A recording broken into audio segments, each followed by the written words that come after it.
आज मैं आपके सामने मैथ्स का एक क्वेश्चन लेकर आई हूँ। क्वेश्चन क्या बोल रहा है, find the value of x और यहाँ दिया हुआ है x डॉट 27 का power x equal to 1।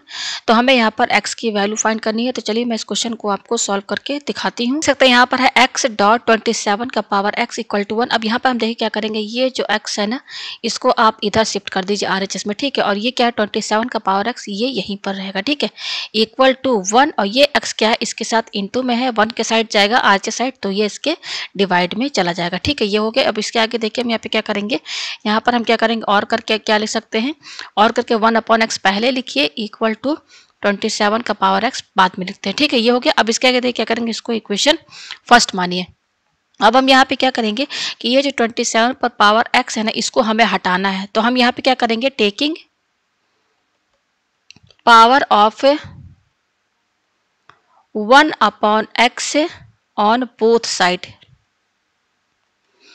Both side in equation first. Equation first में हम क्या करेंगे, 1/x का पावर लगाएंगे। क्यों, देखिए यहाँ 27 पर क्या है, पावर x है ना, तो इस x के साथ ये जो पावर x है ना, इसकी बात करें, अगर इस x के साथ हम 1/x इंटू कर दे तो ये x कैंसिल हो जाएगा और 27 पर पावर क्या होगा, 1 होगा, ठीक है। तो हमें यहाँ पर 27 पर 1 पावर लगाना है, यानी कि हमें x हटाना है, इसलिए हम यहाँ पर 1/x का पावर दोनों साइड इक्वेशन फर्स्ट में लगाएंगे, ठीक है। तो ये पेज मैं ऊपर करती हूँ। अब इसके आगे देखिए हम यहाँ पे क्या करेंगे, पहले इक्वेशन फर्स्ट लिख के क्या है, 1/x इक्वल टू 27 का पावर x, ठीक है। अब हमें यहाँ पे क्या करना है, ये 1/x पावर दोनों साइड लगाना। तो इस तरीके से आप होल ब्रैकेट लगाइए, फिर यहाँ 1/x का पावर लगाइए, उसी तरीके से यहाँ पर भी ब्रैकेट लगाइए और 1/x का पावर लगाइए।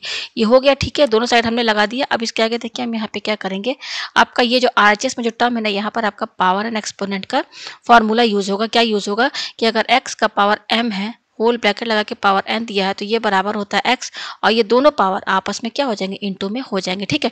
तो यहाँ पर देखिए क्या लिखा हुआ है, LHS साइड में 1/x होल ब्रैकेट और पावर भी इस पे क्या दिया है 1/x इक्वल टू ये क्या है आपका 27, ठीक है। अब यहाँ पे देखिए इसको आप समझिए m और इसको आप समझिए n, ठीक है। और यहाँ पर बेस x है, यहाँ पर बेस हमारा 27। देखिए यहाँ पे बेस x है, बेस हमने 27 लिख दिया। अब इसके आगे देखिए क्या है, ये m है, m हमारा क्या है, ये x है, फिर क्या है, ये इंटू लगा है, इंटू लगाइए, फिर ये क्या है n, n हमारा क्या है यहाँ पर 1/x, ठीक है। ये कर दिए इस तरीके से इक्वल टू, अब देखिए ये x और ये x कैंसिल, तो क्या होगा 27 और इस पर पावर क्या होगा 1, तो 27 का पावर 1 क्या होगा 27 ही होगा, ठीक है। यह है हमारे पास। अब हम पेज ऊपर करते हैं। इसके आगे देखिए हम यहाँ पे क्या करेंगे कि ये आपका LHS साइड में क्या है 1/x होल ब्रैकेट और ये पावर भी 1/x दिया है इक्वल टू ये क्या दिया है 27। अब इस यहाँ पे मैं 27 लिख देती हूँ, ठीक है। अब इक्वल टू, अब देखिए इस 27 को अगर हम पावर में लिखना चाहें तो 3 का पावर 3 लिख सकते हैं, ठीक है, क्योंकि 3 का पावर 3 क्या होता है 27 के बराबर होता है। अब इसके आगे देखिए हम यहाँ पे क्या करेंगे, हमारे पास क्या आया यहाँ पर 1/x whole bracket power 1/x equal to 3 का पावर 3, ठीक है। तो आप इसमें आप देख सकते हैं, आपको क्या समझ में आ रहा है कि जो बेस है वही पावर में, जैसे LHS साइड में बेस आपका क्या है 1/x है, तो पावर भी 1/x ही लगा है। RHS में भी देखिए अगर बेस 3 है तो पावर भी 3 है, यानी कि LHS और RHS दोनों साइड में बेस जो है वही पावर है। तो यहाँ पर जो फॉर्मूला यूज होगा पावर एंड एक्सपोनेंट का, मैं बता दूं कि a का पावर a है इक्वल टू b का पावर b है, ठीक है। तो यहाँ पर देख सकते हैं जो बेस है वही पावर है, RHS में भी जो बेस है वही पावर है। तो इस केस में क्या होगा, या तो पावर को पावर के साथ इक्वल कर दीजिए या फिर बेस को बेस के साथ इक्वल कर दिए। तो यहाँ पर मैं पावर को पावर के साथ इक्वल कर दे रही हूँ, यानी कि ये a और ये b आपस में इक्वल हो गया, ठीक है। तो यहाँ पर भी वही चीज होगा, आप यहाँ देख सकते हैं कि यहाँ पर बेस जो है वही पावर है, यहाँ पर भी जो बेस है वही पावर है। तो इस केस में क्या होगा, पावर को पावर के साथ इक्वल कर दीजिए, ठीक है। तो 1/x इक्वल टू क्या हो जाएगा हमारा 3 हो जाएगा, या फिर बेस को बेस के साथ इक्वल कर दीजिए तब भी यही वैल्यू आएगी, यही जो मतलब कि 1/x इक्वल टू 3 यही आएगा, ठीक है। तो ये आया। अब यहाँ से x की वैल्यू निकाल दीजिए, तो x की वैल्यू क्या होगी, x इक्वल टू क्या हो जाएगा 1/3 हो जाएगा। तो हमारे पास x की वैल्यू क्या आई 1/3 आई, यही इसका आंसर है।